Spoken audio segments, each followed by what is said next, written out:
Manda pinda ndiri mukati mekufamba paka Bindura. Choko Bindura chiri kuti kudini? Chokwadi muri yeZimbabwe kandichaure mashoko nichitizo kune nyaya yakaitika mukati menzvimbo yeBindura. Nyaya ndiri kutaura kana ndisingakanganise muri yeZimbabwe. Murume ane makore anogara paari kukati mukuchengeteka zvake ari mukati mekubatsirwa. Mukomana uyu achibva pamwe musha uri pedyo nemusha iwowo ndokubva afamba svika ipapo ndokubva azarura mukova ndokupinda usiku mumba dzokuma 11 dzeusiku mune mwe vana vanga vakarara ndokuenda pane mwanasikana anga akarara anogona kunge ari grade 7 kana tisingakanganise asi mukomana wepa akasvika ndezvekuti mwana pa akachema akabva chema zvikuru sei mwana pa akabuka vakakwanisa kuzviona kuti izvo munhu apinda muno makapfeka zvakaita sei uyezve vakabva vaziva kuti munhu ndiani tokuvaudza mai vavo amai vaudzwa kudaro ndikukwanisa kushedza vamwe ukama ndikuvaudza kuti ndozviitika pangu asi pavakazoenda kumwana uyu vakaona kuti mwana uyu ranga ranguva ropa hanga ari mukati mekuchucha haashaziva kuti zvichaitika asi pakaita semwana uyu ndikuti izvo vakabva vaona kuti muromo pamusoro wakawatovhurika kuratidza kuti munhu aruma uyezve mazino anokwana kuita matatu akanga abva ipapo.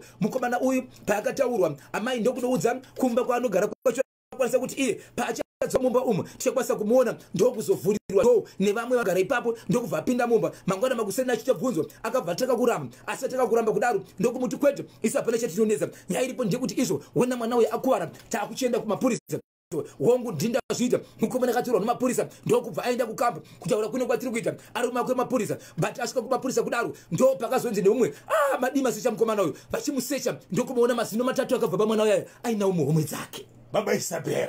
So kutaura kuno kwatuta mukomana uyu ari kumapurisa mazino acho emwana uyu anokona kuti ayo matatu ariko ikoko asi paari kubvunzwa mwana uyu kuti iwewe nyaya yako yokutora mazino emwana uyu ende wachadisa nzira yei kuti uite sezvizvi ari kuramba kutaura haana chari kutaura. So nhasi ndichitaura nasekuru vaifanira kuti vapinde mukoti nhasi kaunti ndiyo koti day but nyaya vari kutaura ndekuti iwo hapasati pane medical aid yokuti mwana uyu ari kurapwa chii chakaitika akuvara sei uyezve zvichafambiswa sei asi mukoti inofanira kuti ipinde nhasi asi nekuda kwezvizvo kuti izvo mwana uyu hapasati pabuda medical aid ake arisizati koti ichienderera kumberere kana kuti ichavedzera kumberere asi nyaya iripo ndeyekuti mwana akarumwa nemunhu wechirume asati aroora mukadzi anga achigara pane vamwe baba ndobva aenda kunext door kunoruma mwana uyu sokumubvisa mazino matatu asi vari kuneseka kuti izvo chakashandisa chii asi nemafungiro avo vari kuti akashandisa zvokuruma asi kana kuri kuruma zvaita sekuti anoruma kusvika pakudzurwa nemazino matatu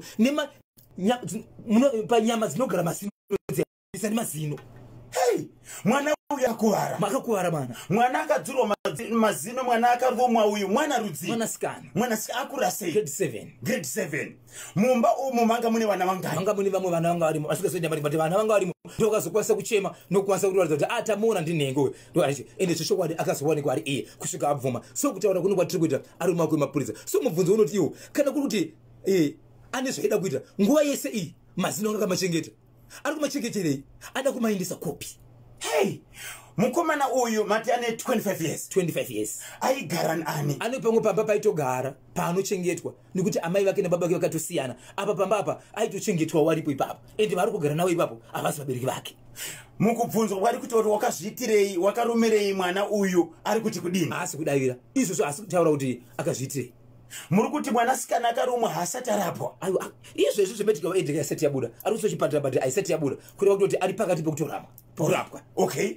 Ya zvakaoma. Zimbabwe chii chakapaka kuti mukomana tingakuti murume nokuti ane 25 years abve pamba paaigara oenda akakunovhura right opindira kavana vanga vari mumba osvika pakuruma mumwe mwana kusvika pakumubvisa kamazino zvakaitika nguva izvi izvozvi uyu ari mumaoko emapurisa. Regai timbodzwa vedare kuti vanoti kudini vanofungidzira kuti chii chakakonzera kuti murume wokubhindura uyo adaro. 0713938538 0713938538 5 minutes past 11 ndopafika nthawe pali manje rekesane katibve kuchokera kunayani the radio inspector Shekman Matono.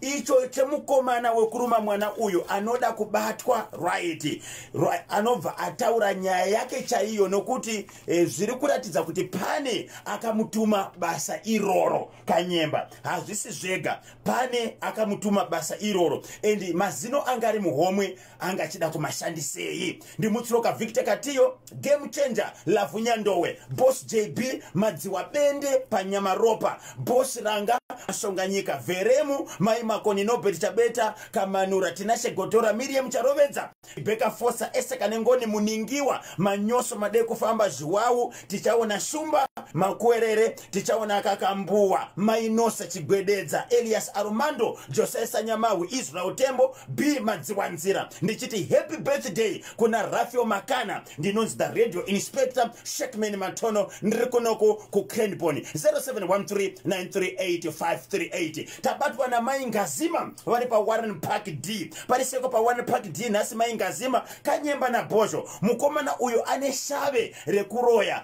pane akamushandisa pane arikumushandisa ndiko kuri kuenda mazino iwayo ndinonzi Maingazima ku Warren Park